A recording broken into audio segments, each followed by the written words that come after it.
on that day, nobody is going to bring out the bank balance and say, God, see all the tithe I collected. See all the money I collected from the people. It's the Bible I'm speaking about. I'm not making these things up. I'm quoting the Bible. All this money, what will live on this earth, that somebody will be so obsessed with it over and over again. I feel like it's time to take a back seat and focus on the reason why Jesus came and died.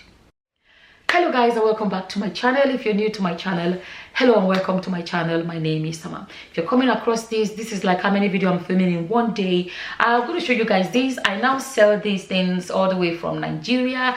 If you want them, contact me. I'm going to put the phone number on the screen. WhatsApp only, no normal text and normal calls, because if I do normal calls and normal text internationally, it will cost me a fortune. So it has to be a WhatsApp because it's over the internet and it doesn't have to cost me money.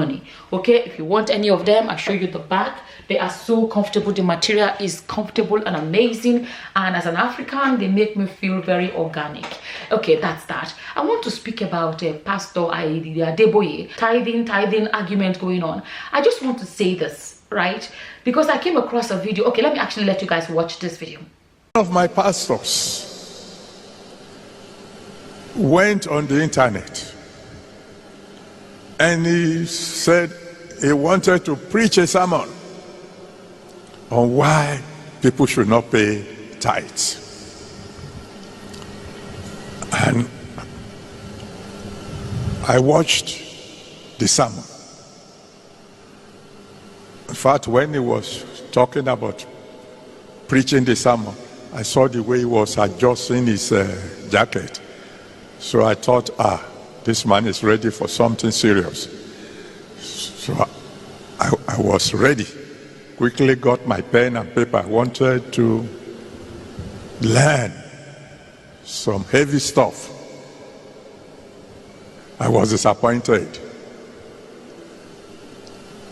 because the sermon he preached was just a repetition of what other people have been saying. Forgive me for saying so. Very, very shallow sermon. Yeah, so a pastor, one of the pastors under him, came out and spoke up about tithing. And I just find it I feel like it's sad, or if I can say it's unfortunate, if I can say it that way, that it seems, right now, it seems like Adeboye is becoming very popular because of tithing. Like, okay, his tithing argument has become a big topic that he's now associated with. And I wonder, as Christians, can he be comfortable enough, or can he actually say that he is proud, or okay, he would be proud to be remembered for tithing? Let me be honest with you guys. It's almost like people don't even talk about, like, you hardly see videos of people, or videos of him going viral for speaking about, you know, being a true Christian, or honoring God, like being a true Christian, and you know, being a giver to the poor and the needy, you know, being a good Samaritan. We don't see him popular for those things. It seems that his legacy is going to be, unfortunately, one of them is where he made the video saying that anyone that does not tithe will not go to heaven. And then he has recently come out to apologize. So people are saying, somehow you missed it. No, he apologized. Fine, he now said people can give more than even that 10%. But he apologized for saying the wrong thing the first time. So the question then, those that believe that he's God's mouthpiece, these are people that come out at the end of the month, end of the year, to do prophecy and say God has given them prophecy for the country for the year. So for somebody like him, that he said that he sits to have tea with God, right? Or he sat once, Abby. I don't know whether it's something that happens all the time. For someone that sits to have tea with God, how can he get something like that so wrong? That to say if you don't pay tithe, you will not go to heaven. Where did he hear that from? So it's left for his church members to sit down and ask themselves, is this our pastor truly hearing from God? If he is, why did he get it that terribly wrong?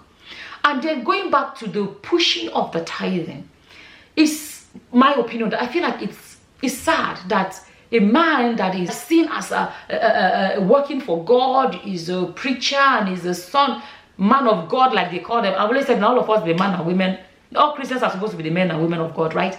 To see that what he's becoming very popular for is not for some charity work, is not for some, you know what I mean, impact in the life of the poor and the needy in the country and stuff. He's becoming very popular for this tithing all the time.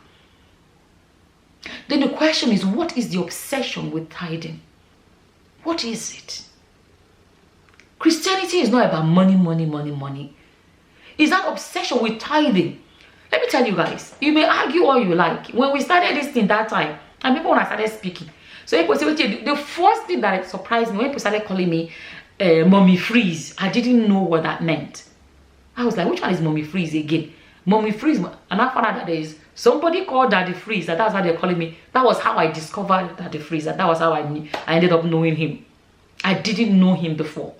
When we started speaking then, how many people were speaking? Very few people. But look now, I'm not even talking about all those ones anymore. But the thing has gone far and wide. Right? But you see this obsession with money and finance, especially this tithing one. It doesn't look good on him. Why can't he just preach? If God sent him to preach a message, preach it and leave it. You don't break people's heads and put it inside. You don't keep hammering people on. Jesus didn't do it. Even the widow's mite. Remember that the big deal about the widow's mite is that it was free will. She was not forced. She gave it from her mind. She was happy to do it. If tithing was that important, how can Jesus, all his time on earth, and his disciples, they didn't preach it? Why? You understand? I came across that video, I was like, oh, give me D. I personally see his thing about tithing as an obsession. That's what it looks like at the moment. It's like an obsession, and it's not biblical. Because if it was what it should be, how can Jesus spend his whole time that he spent on earth? Him and his apostles never preached on tithing, not once. And let us not forget, the message at the end of the day is that God loved the world so much that he sent his son to come and die. Right?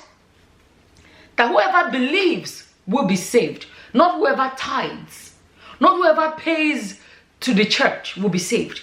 The message at the end of the... Do you remember? Don't forget, people don't pick up the Bibles. It was nowhere, like they're selling the gospel. There was nowhere where it says, go sell it on the mountain. The Bible says, go tell it on the mountain. Go tell it everywhere. It didn't say go sell it. But unfortunately, in a lot of churches, especially in our country, Nigeria, unfortunately, they are selling it. Let me read this Bible verse for you guys.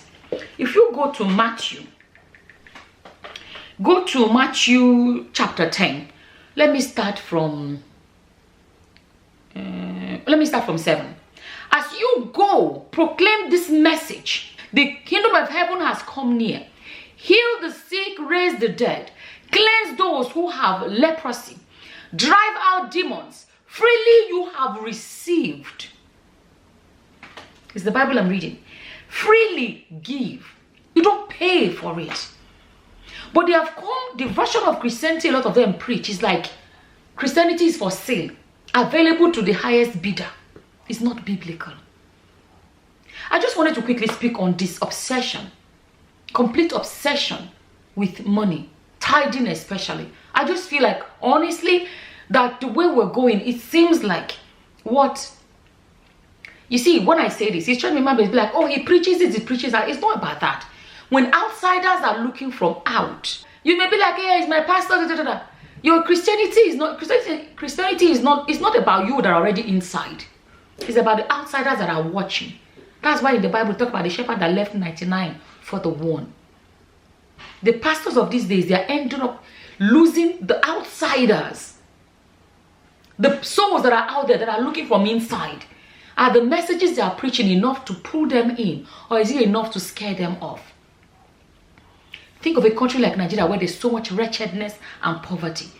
If tithing works, Nigeria should be the richest country in the world because everybody will be stinkingly rich by now. So a country where people are so poor that you're supposed to tell them, come.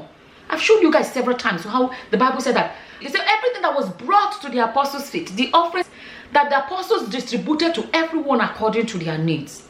Think about a country like Nigeria right now. If all these pastors, all this gathering, they were using it to care for the poor and the needy, how it would inspire a lot of unbelievers to say, whatever God these people are serving, we want to go there. But when they create this image of give, they scare people off because there's poverty already in the country. Speaking about their legacies, what they'll be remembered for. People can always say Jesus went about doing good.